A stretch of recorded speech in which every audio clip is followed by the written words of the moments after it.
all the humanitarian system is very much focused on first aid and not so much focused in integration. Exactly. And this was a very pivotal moment for me because I understood that you cannot look at people as, square meters, amount of water, liters per day. Inspired me to look for how we can disrupt the way humanitarian aid is happening, how we can place emphasis on innovation and integration and long-term solutions.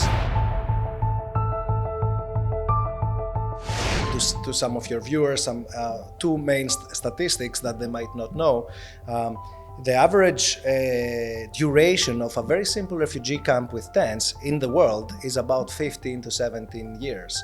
50 to 70% of a refugee camp usually are children. So that's the whole, growth of them, right? So it's a whole generation actually growing up in refugee camps. What were you thinking when you were seeing people walking and coming, like you mentioned about the flow of human, if I'm not wrong. Yeah. So what were you thinking when you were seeing this, especially with the experience that you had in Africa and then the refugee camp in Syria that you mentioned? The importance of helping people stand on their own feet, breaking dependency, and creating integration programs, both for the local population, as well as the refugee migrants and asylum seekers. So for us, we wanted to do things differently, and we wanted to disrupt the way humanitarian aid was happening. And yes, you're absolutely right in empowering refugees, because living in Lesbos myself and being in the refugee camp, I saw that how were making people to queue for food, and there was nothing else.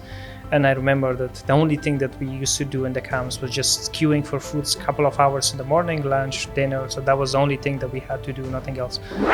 I've never seen something like that. I've never experienced such a shocking moment. This kind of beautiful, pristine landscapes. You have these millions of people and this conflict. You had, tourists bathing, and at the same time you had this kind of human story of suffering unfolding in parallel. The contrasts are, but seeing it in my own country was shocking because you never expect it, right?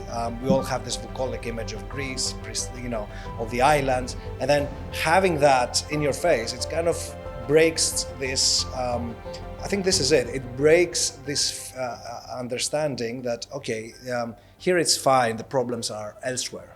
You see what I mean? This was the older Western thing that let's keep the problems away. Let's keep them in Africa, in Asia. Here it's all right.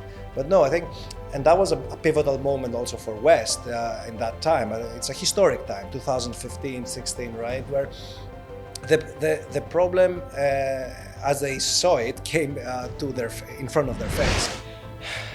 Each and every live vest I have personally handpicked with my team. These live vests are from Chios Island and Lesbos that we sent through a person who was doing this art installation. What are the misconceptions that you have heard about refugees, and after working with them over the years, that you realized that was totally wrong?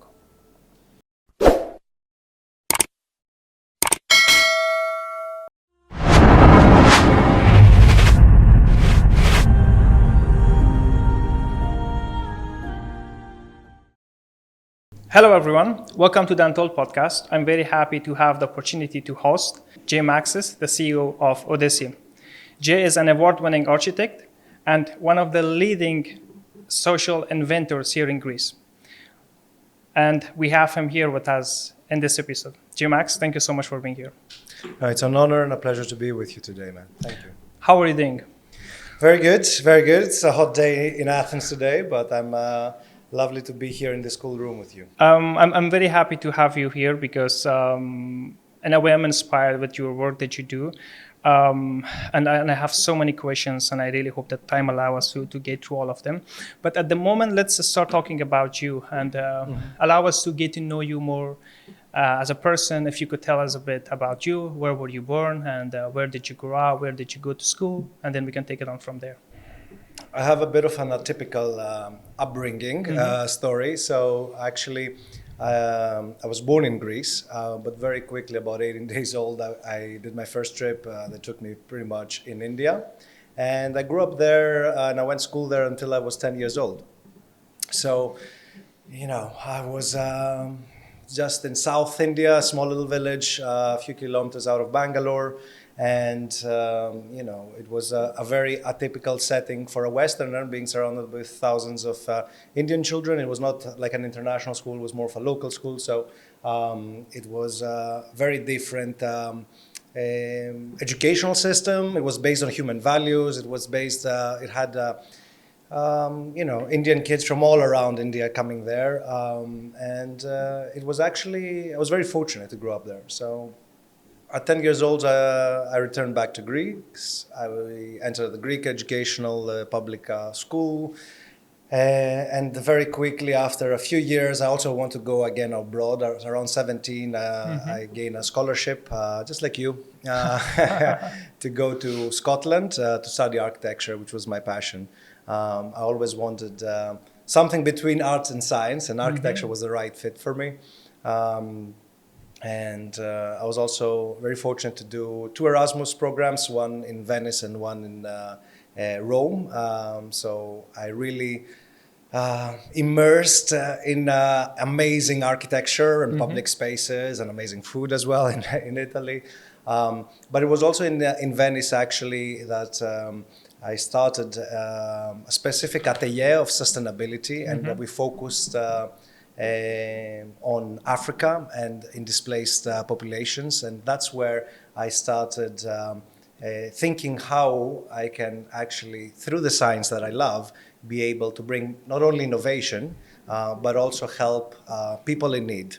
So my master thesis actually focused beyond the limbo of the displaced, and I focused on mass urbanization in Africa, in cities where thousands of people enter urban centers and create slums. How can architecture provide solutions, and how can architecture provide solutions in refugee camps? So these were the two. So slowly through my science and through architecture and my passion, I was able to enter the humanitarian field from that perspective. And oh my God, there were so many lessons and so many, unexpected situations that I found myself in this journey. Okay, we'll definitely get into that. So tell us about your childhood, because you said that you were in India when you were a child. You're studying in Indian schools. So what was that experience for you, and what kind of child were you? Well, I always was a character that was able to adjust to different contexts, and I think I think something we have in common is. Being this type of character and being this type of person that has been brought in a situation where they are kind of a misfit, you know what I mean? Where the surrounding is not the typical. So for me, I was this type of kid which from a very young age was brought in a situation where, I was in a school of 1,000 children. It was a huge school, and there were maybe 3 white kids. So I was definitely the minority there. And these kind of friendships that I developed in those age are very strong even today, Of course, my Indian friends are all married and have a lot of children. They marry young. And whenever I go there and I come back after to the West, I have humility that, these are first world problems that we are facing here. So, and also the positive attitude, man, that's important. Like the Indians, they are so, whatever the situation, they take it with a positive note and they don't stress like we do. So these are great lessons, absolutely. I see. Yeah. So tell us about your family. Is there anyone else in your family that they're an innovator like you? Yeah, I mean, my parents are a huge, I think, influence and positive inspiration in my life. They were also atypical parents, bringing me to India at such a young age, and pretty much, they used to come and go because they also worked in Greece. So, they, very atypical childhood, but they're very inspirational figures. Just to give you a bit of context, my mother is a biologist. She was a researcher in Democritus, doing her PhD in ways to cure cancer, many years researcher, many years supporting medical students in all their lives, their professional lives, and always was she's a very kind, warm-hearted person, filled with energy. I don't know what she takes, man. Seriously, she's so filled with energy, and she always has the importance of purpose in her life, I see. And they actually met with my father in such a place. My father also from a very young age was looking for answers in his life. He's also, just to give you a bit of context from my father's side, it's 400 years of people who are seamen, admirals. My grandfather was admiral in the Greek Navy, and we come from the Jai Mexis was an old ancestor who actually liberated the island of Spetses, where we are from, and there were continuous lineage of people who had to do with the sea, merchants or admirals in the Greek Navy. And my father was the first to really stop 400 years of father to son.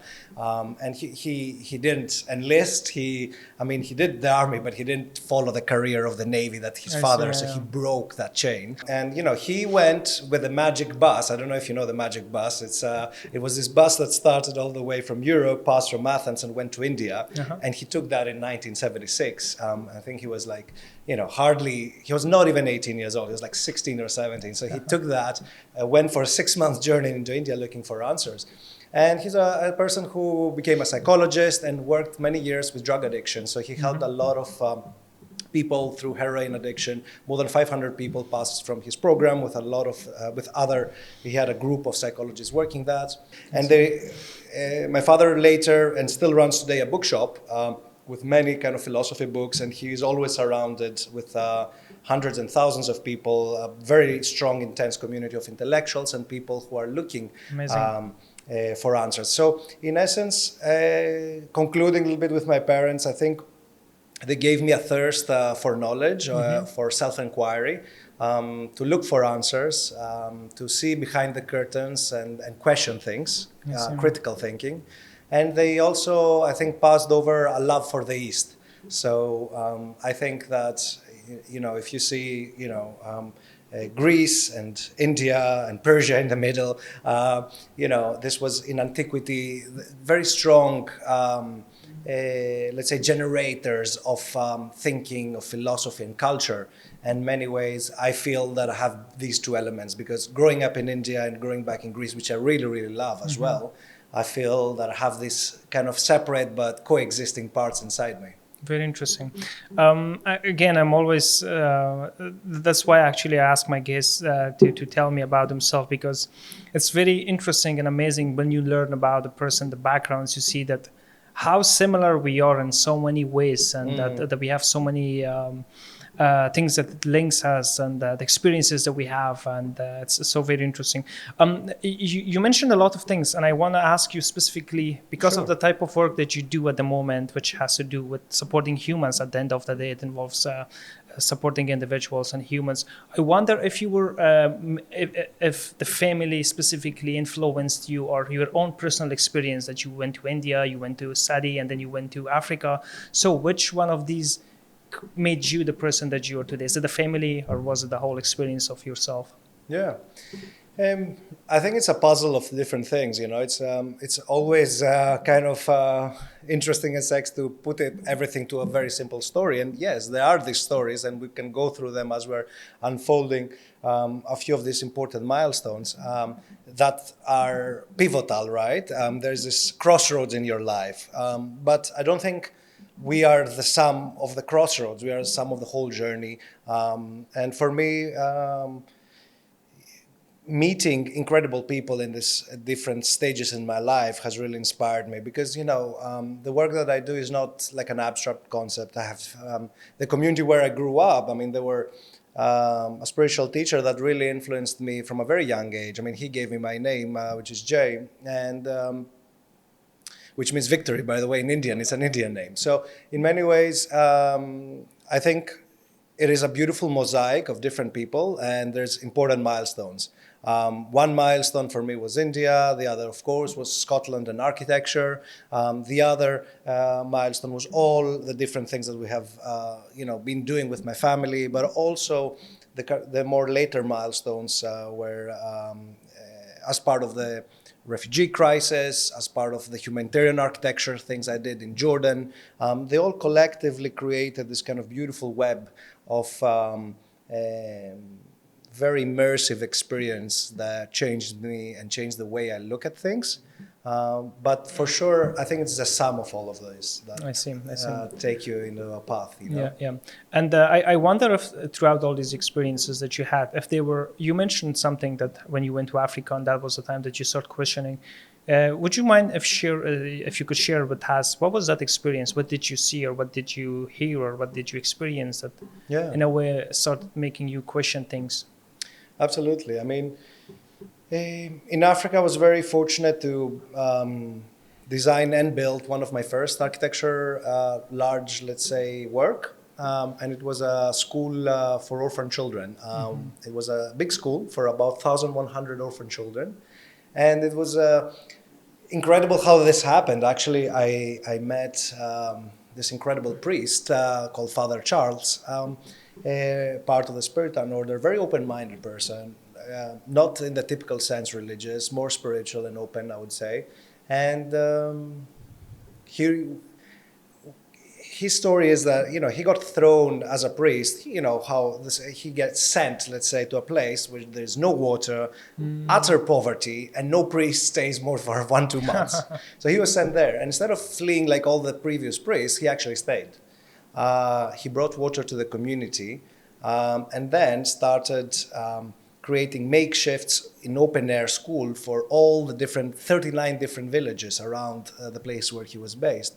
And I met him in one of my travels in India, and he's like, listen, I really have this vision to build a school for all of these children that are orphans, because, in Nigeria, there's a lot of war, and there's more than, I think, 35 to 40% of the children are orphans in that area. Wow. So he said, could you help me? And for me, it was like a present. I was like, amazing, let's go do it. Yeah, I'll design a school. And we built this beautiful circle structure with a large playground in the middle, designed it using participatory design processes, went to the community, absorbed all their needs. And it turned into a beautiful vocational school. And we even designed the circular to help the orphan children feel encompassed and create a sense of community. Father Charles is no more with us, but his vision and the children are growing, and his seeds are really blossoming. And when I came and I was during the construction and completion of the school, tears flood my eyes when the children came, hugged me, and said, "Listen, I have a school, and I'm so proud to be in the structure." And because it was a place for them to make their dreams come true. And whatever happens in my life, like even if I don't make it another day, I know that there has been something left behind. In many ways, this was a very characteristic moment. And the other very characteristic moment was when I stayed and lived in a refugee camp, which I'll be happy to share more. Yes, definitely. So tell us about this refugee camp To some of your viewers, some two main statistics that they might not know. The average duration of a very simple refugee camp with tents in the world is about 15 to 17 years. 50 to 70% of a refugee camp usually are children. So that's the whole, growth of them, right? So it's a whole generation actually growing up in refugee camps. So I said, okay, let's go to the biggest refugee camp, right, of Syrian refugee camp in the world, and that's Zaatari camp in Jordan. I was quite young. I was like 23 at the time. I wrote an email. I found, for some reason, the UNHCR camp manager's email. It was online. His name was Kilian Kleinschmidt. I went there. He came and he said, listen, I have a lot of different actors under me from, UNICEF, IRC, DRC, all of these different actors, and they have kind of common problems. So I want you to map those problems and identify solutions and utilize architecture to solve them. And he gave me a month. So I stayed there and I interviewed all of these different actors, found commonalities, and in 28 days I came back with him with solutions. And he was so impressed. He said, listen, I opened you all the UNHCR data from the camp to build your thesis and really, and that kind of kickstarts a beautiful route because that master thesis got awarded the best award in Scotland and in the UK. So it got a lot of traction. And that led me to a client, which was Dr. Evan Malone from the United States, who wanted, with Dave Levin, which is another American, to design the first 3D printed prosthetics lab inside a refugee camp, like a fab lab, which stands for fabrication laboratory in a refugee camp. And then they saw the thesis that they would be used or would for help the refugees. Wow. And that was my first project as an architect, just after graduation, and that led me to really deep dive into this whole world, understand incredible challenges, and I was shocked, man, with the lack of innovation, the lack of the waste, the lack of innovative thinking in solving different problems. So in many ways, I was like, wow, I was inspired. I was like, let's lift our sleeves and be able to create solutions that put the person in the center. Because, after Second World War, all the humanitarian system is very much focused on first aid and not so much focused in integration. Exactly. And this was a very pivotal moment for me because I understood that you cannot look at people as, square meters, amount of water, liters per day, amount of, toilets they use or whatever. They quantify people and they don't even do needs assessment. For example, I remember the WASH units of UNICEF, they were placed in the camp. We were talking about a 5 million project. They didn't even understand and review the needs and the cultural background of the Syrian refugees if they would be okay going to a public toilet, and they were all vandalized, 95% in the first few weeks, So a lot of waste, man, a lot of lack of innovation.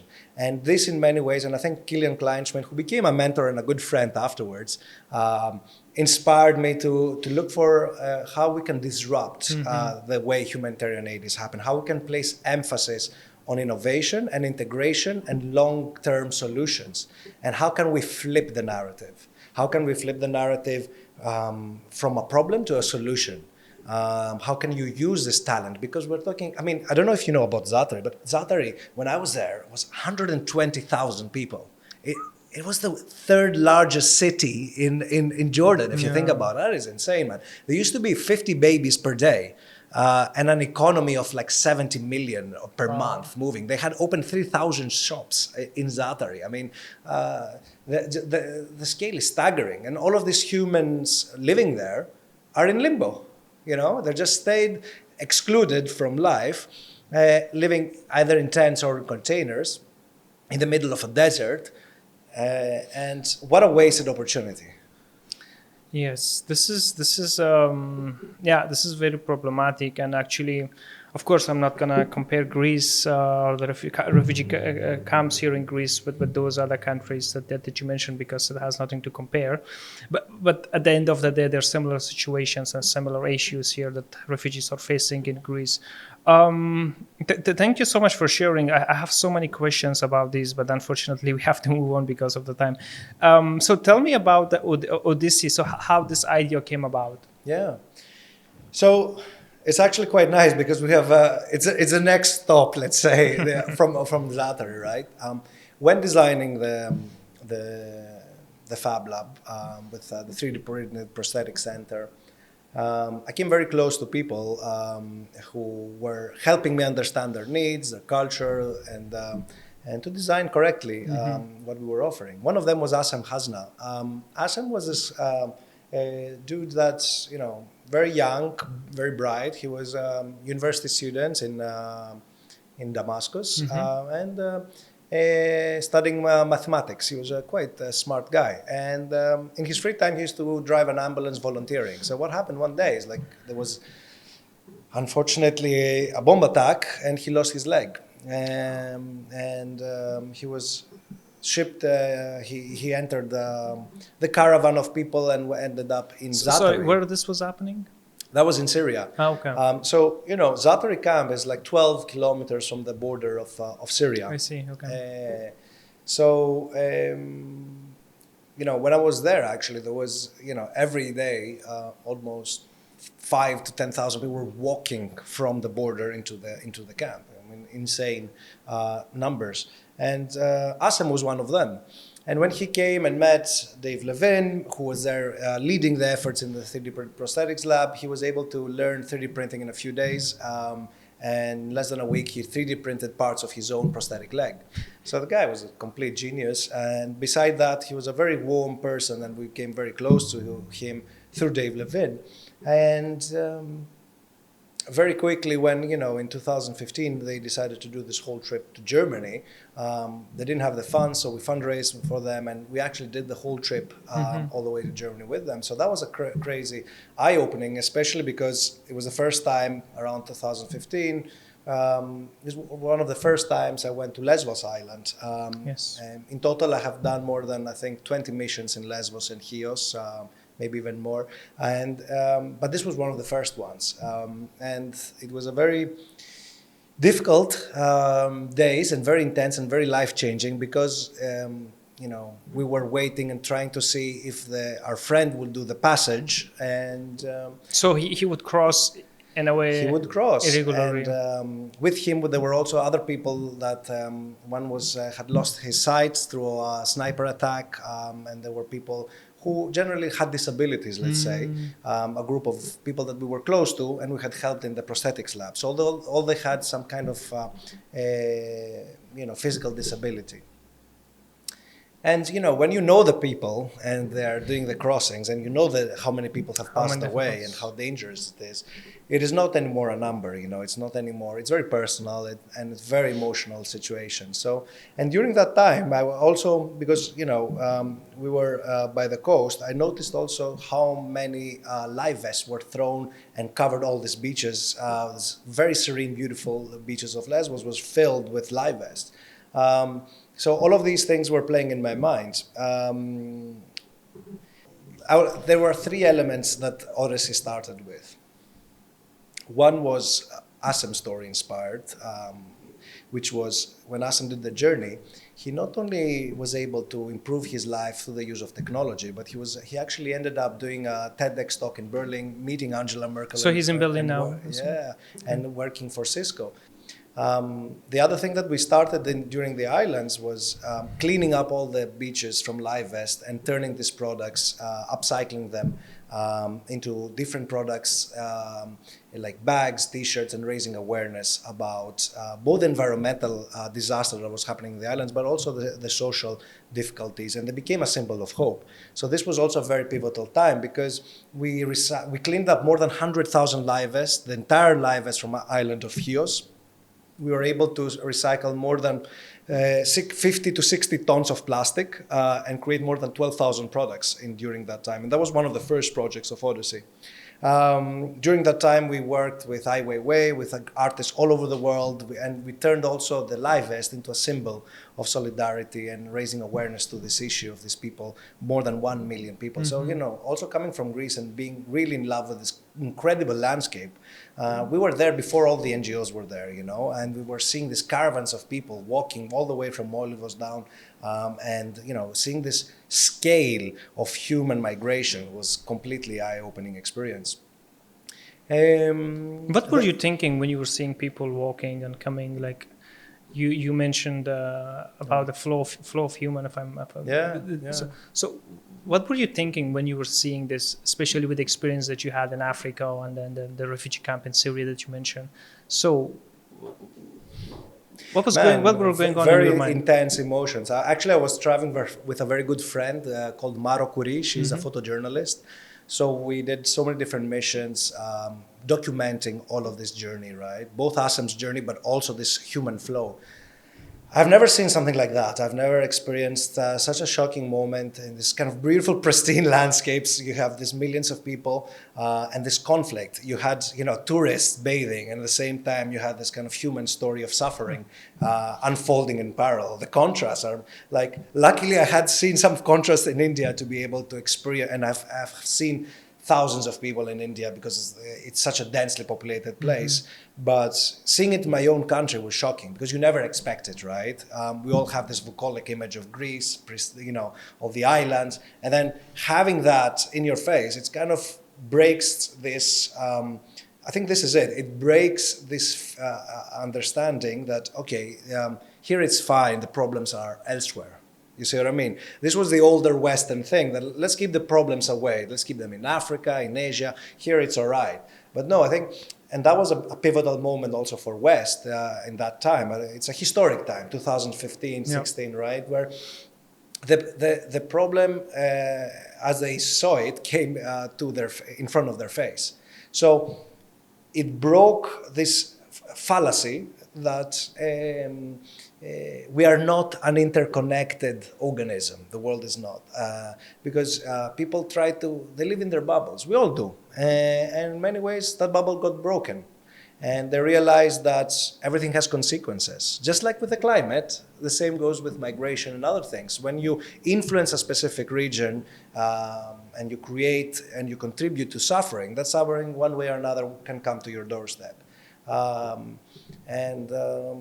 Then you have a very important question. You have two things to realize. One is, how can you alleviate that suffering and alleviate it repeating itself? How do you change your behavior and your contribution to that suffering? And also how you can utilize a potential problem and turn it into a solution both for the local people, but also for the people who are coming at your doorstep. I see.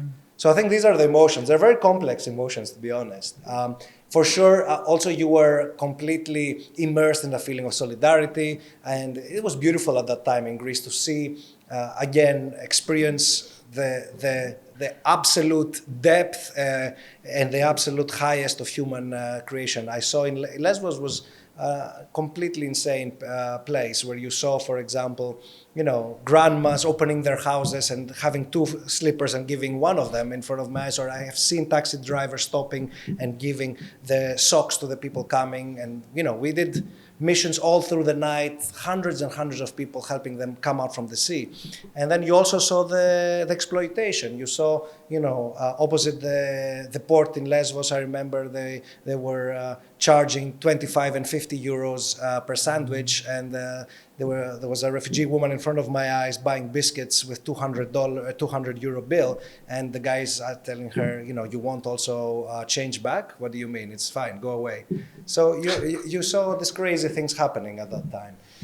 So you saw human existence in a very raw and brutal expression, let's put it. And that helps you somehow figure out what type of person are you? How do you want to be part of human existence, and what legacy you want to leave behind? That's beautiful what you say, and I agree with what you say. Let's get back to Odyssey because sure. I know that, as you mentioned, because of all these experiences and work that you did and your personal experiences. So I know that you're one of the very first people, although you mentioned briefly that you try to recycle life jackets and to turn it to selling, let's say, items that that you mentioned that you would like to pass messages through that. So I want to ask you, so what were some of the challenges also, because you mentioned about all these sure. Yeah, support of people being supportive of refugees, which is great, and I know, I have met so many people myself also. But what were some of the challenges when you were, let's say, in Lesbos, especially when you were trying to recycle and to do this? So what was some of the challenges there for you? Yeah, absolutely. Bear in mind that I've been doing this work with humanitarian architecture and getting the expertise with Fab Labs, and so all of these pieces are slowly coming together. And I realized that I need to set up an organization that responds to all of these experiences that I have and produces a type of impact that is long-term. and doesn't only focus in first aid, because everybody was about first aid. There was huge, expression of solidarity and everything, but in many ways, there was a big issue that I saw it clearly into my eyes, and this was that many of the actors providing support were creating a dependency with the people that they were helping with. You see what I mean? Yes, exactly. And there was a client relationship almost to the people that you are helping, and there was not true empowerment. And this was something for me where it didn't tick the box. It didn't tick the box to do just that. Of course, when there is a crisis, and the same for Greeks, we were at just coming out, probably still very intense financial crisis.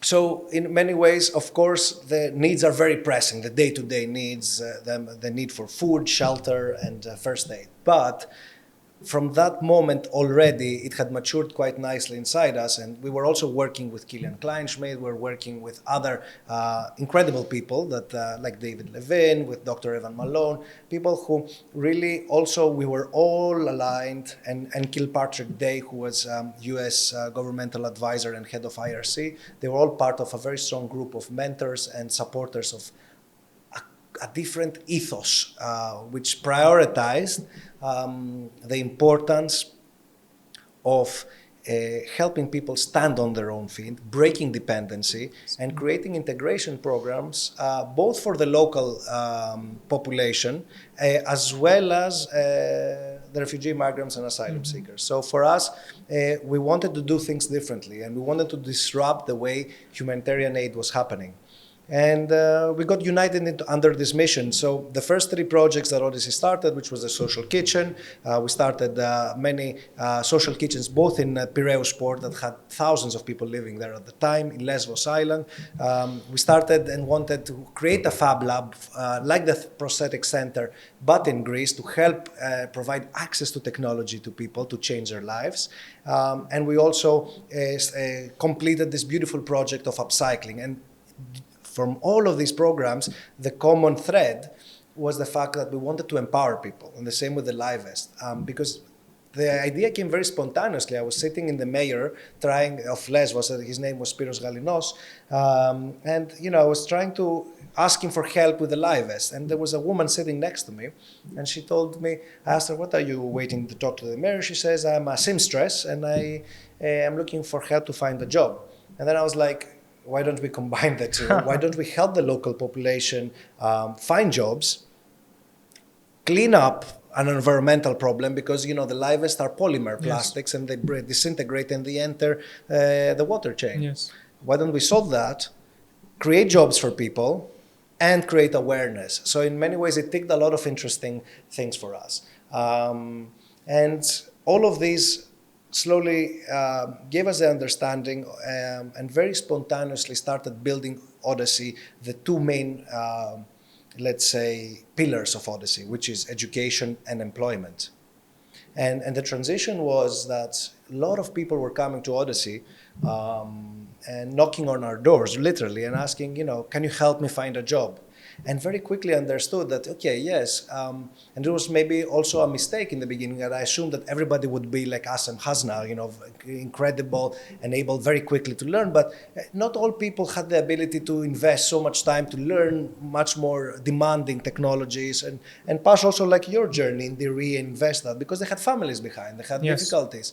So they wanted a very quick condensed education, and the same with young Greeks. They couldn't invest 2 or 3 years. Greeks who are under the poverty line and want to create a bit of revenue for themselves, they weren't able to invest in that. So we opened up the trainings. We didn't do only 3D printing and programming and more high intense and multi-month education. We opened it up to the tourism industry. We opened it up to the construction industry. So we have more than 4 different sectors that we are focusing in Odyssey. And this created and gave birth to the academy and the employment, which are the 2 pillars Odyssey has today. Yes, you're absolutely right in empowering refugees, because living in Lesbos myself and being in the refugee camp, I saw that how were making people to queue for food, and there was nothing else. And I remember that the only thing that we used to do in the camps was just queuing for foods a couple of hours in the morning, lunch, dinner. So that was the only thing that we had to do, nothing else. So thank you so much for what you do. It's very important and, of course, very valuable. And thank you for what you do. Just briefly, where is Odyssey now at the moment? So yeah, I'll give you the... but before I tell you a little bit about Odyssey currently today, I just want to come back to your point that you're saying about queuing in lines, you know. Killian did a very smart thing. He didn't make people queue in Zatari camp. He gave them tokens and he created a supermarket where they can actually get their things directly with the tokens. You see, it's the same thing, but so different because one is dignified. And this is what we are aiming for in Odyssey. We're aiming to help, and we believe that through dignified employment, you become agent of change. You have self-agency. You're independent, you're able to create your own solution, and this is where you break the dependency. Yeah. So this is what Odyssey was always a starting point for us. So fast forward. Fast forward today in Odyssey, we are a team of 27 full-time and about 15 to 20 part-time tutors. We have more than 8 open job positions as we're expanding in both in northern Greece and in other locations. So we will soon be over 35 full-time people. Just to give you a sense of scale of numbers, last year we had more than 3,000 beneficiaries pass from these two services I've just mentioned, the employment and the educational part. And just also to give you a sense of the scale of that, more than 1,000 people actually are receiving vocational training, which lasts more or less 60 hours on average and spans about 1 to 2 months. So every week in Odyssey, we have a new training that starts for a month. And every time, if you come to our academy center, you will witness more than 70 to 100 people every day. So it's a very busy place and a place where people want to change their lives. We are based both in Athens and in Thessaloniki. We just inaugurated a new center in Thessaloniki, which I'll share a few things about. And to give you a sense of scale also and some numbers, about 45 to 50% of our graduates immediately after the graduation find employment. We have a large network, over 350 hiring companies, and our beneficiaries are both vulnerable Greeks and refugees, migrants and asylum seekers. So for us, this is something very important that, I didn't come also back to Greece because of refugee crisis. I came a little bit before it because I also wanted to contribute to the problem Greece has. And I think that if you focus only on one target group, you create a bigger chasm and you don't create integration. So for us, I want to say that in the core of Odyssey's model, even in the classroom, integration happens because in our classroom, you'll see both Greeks and refugees. Mix of people. Yeah, exactly. Amazing. Like you had the experience in Diri. Yes. And for us, what we really care about is the zeal of people to utilize this opportunity to learn and to find employment. Indeed, you're a very successful young Greek individual that you have been doing so many amazing things, and that you have created jobs for refugees, for locals, and you have been supportive and so on. I wonder that as a entrepreneurship young individual, what do you think that Greece or the system is missing when it comes to what they don't see about refugees? Mm-hmm. In a sense that the Greek governments, they're not really, in a way, trying to help or integrate refugees. What they're really missing? Yeah, it's a good question. Thank you for asking that. I think there's a lot of prejudice and a lot of, stereotypes and populist narrations around refugee and, and many times they even call it refugee crisis. It's not really a crisis. The numbers are not staggering in relation to the population of Europe and of Greece. The numbers are actually quite small. If you look at, for example, countries like Lebanon or Jordan, where I have been and lived, and Turkey, you understand that if you have 4 million people like Turkey has, or if you have, 2-3 million or more than Lebanon, which is a country probably smaller than Greece in population-wise, you really understand that, this is not a crisis per se. It's more of an identity issue and a populist narration many times that fuels this maybe fear that you mentioned. And of course, many times it becomes also a scapegoat for many issues. That said, there is a right way to do integration and a bad way to do integration, right? And that's why I believe a lot in being able not only to check the legalities, but also be able to skill assess and really do it in a data-driven way. What also something I haven't mentioned, and is also part of the backbone of Odyssey, is the importance of data. And this actually was very much reinforced with the inclusion of my co-founder, Lucas Economakis, who is a structural engineer and data analyst and machine learning enthusiast, who, also a childhood friend, who actually brought that infusion into Odyssey because of his love of data, and also through my understanding, like, listen, we cannot talk seriously about integration if we don't first skill assess the people, if we don't look at the data and how it points out to integration, if we don't look at the labor market in a data-driven way and create a model that is characterized by transparency. If you go to Odyssey website today, which is odyssey.com, very simple, you can actually see that we have interactive dashboards with all our KPIs are live.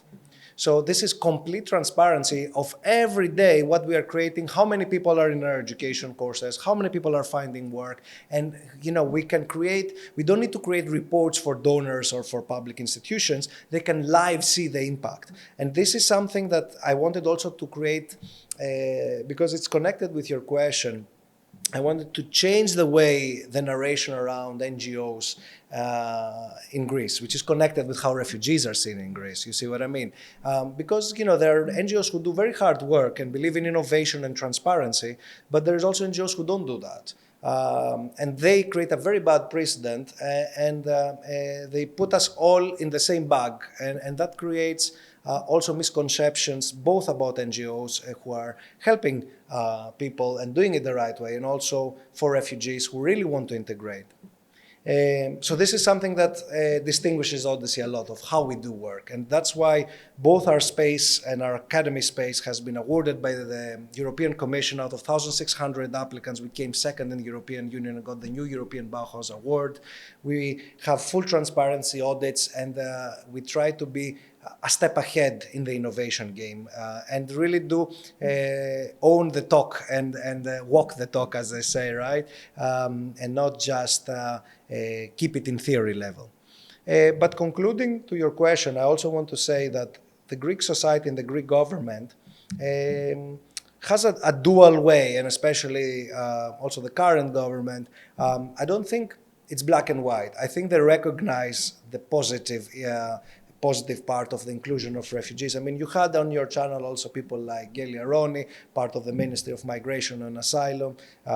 We have a close relation also with Ms. Vultepsi, who is doing pioneering integration work. So in essence, I think on the one side, they understand that they can be part of the solution and support the talent gaps. But of course, there's also these narrations to their voters that they have always some friction towards. And in the previous Euro elections, we saw this race of the far right and how these populist narrations always are gaining some strength, not only in Greece, but all around Europe. So thank you so much for sharing and the work that you do. At this point, I would like to show you some images, and I would appreciate to have your immediate reaction and thoughts. The first image is, this was in 2016, that thousands of refugee life jackets were in front of the UK Parliament just to raise awareness. Yeah, it's funny you show me a picture. I don't think you know about what is happening in this picture. Each and every live vest I have personally handpicked with my team. These live vests are from Chios Island and Lesbos that we sent through a person who was doing this art installation.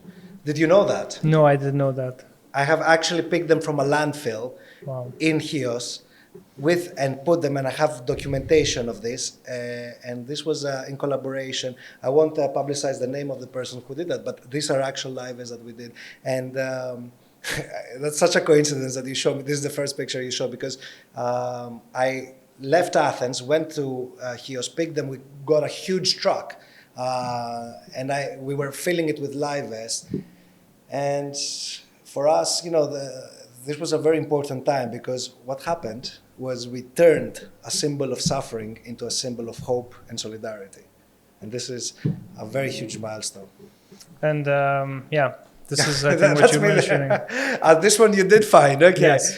Yeah, that's me. It's That's the connection between the two. I mean, oh my God, the memories and the craziness. I cannot believe myself what I was doing at 23, 24, at 45 degrees, filling trucks with live vests. But yeah, we're here today, and that's how we started. Yeah. This is an ID or resident permit of, let's say, refugees. Yep.